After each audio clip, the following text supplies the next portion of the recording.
Si Val ang nauna. Siya nagwala. Si Val! Si Val! Si Val! Palagi na lang siyang may kasalanan. Si Val na walang malay. Si Val na ang tanging kasalanan na naging anak ng mami mo sa ibang lalaki. Si Val!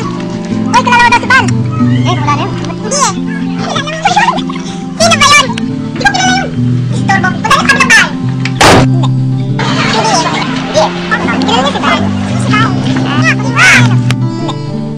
Carl, nakita mo si Val? Nakripisyo natin. Magmula ngayon, matuto na tayong tumayo sa sarili nating paa.